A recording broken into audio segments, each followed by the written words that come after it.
From the moment we're born, the clock starts ticking. But not just toward death, it ticks toward expectation, toward responsibility, toward identity. You're born into a world that never asked what you wanted. And before you can speak, the world is already speaking for you, who you are, what matters, what you'll owe, and who you'll have to become just to be accepted.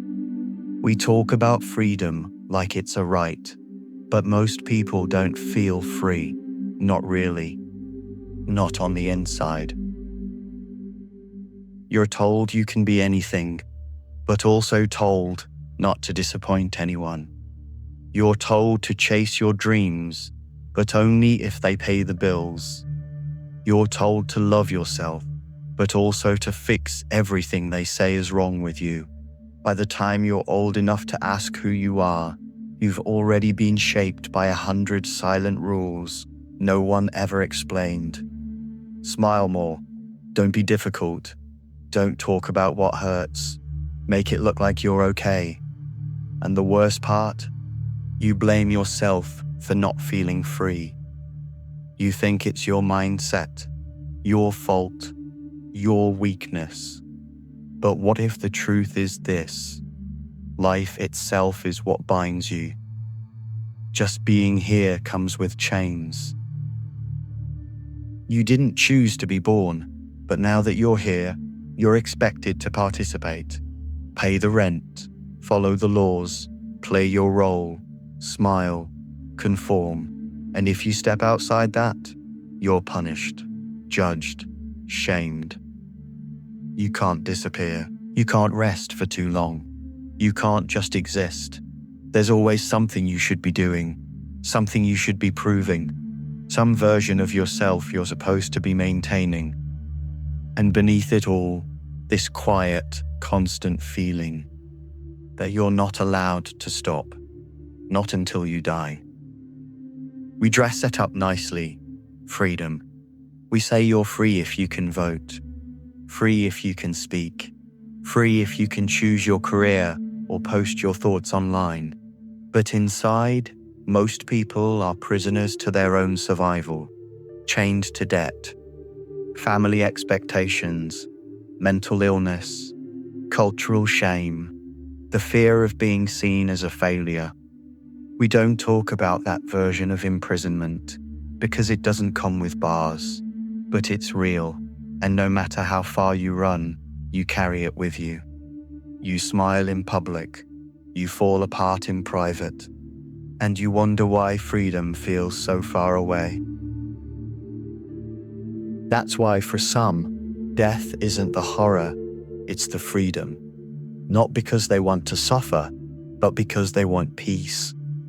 No more performance, no more pretending, no more pressure to succeed, to heal, to explain, to endure. Just stillness. For the first time, no expectations, no demands, just silence. And that idea scares people, not because it's dark, but because it sounds peaceful, too peaceful. Because maybe deep down, we know we've never really been free while alive. And that peace we fear losing in death, we never actually had it to begin with. This isn't a celebration of death, and it's not a call to give up. It's just a reflection of something honest, that many of us are suffocating under the weight of being here.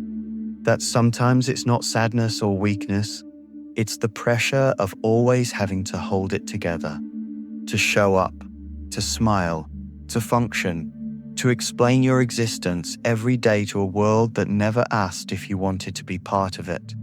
But if we understand that, maybe we can start having a better conversation, not about ending life, but about how to live it without feeling like it's a sentence. Maybe we'll never be fully free while we're alive, not in the absolute sense. But maybe that's not the only kind of freedom. Maybe it's in the quiet moments, when no one needs you to be anything, when you stop judging yourself. when you say no to something that used to control you, when you laugh unexpectedly in the middle of a bad day, when you walk away from a toxic idea of success, when you sit in silence and don't owe the world a single thought. Maybe freedom isn't something granted to you. Maybe it's something you reclaim, one moment at a time. Even inside the mess, even inside the noise, even while still carrying the weight, it's not total freedom, but it's enough to remind you that you're still yours.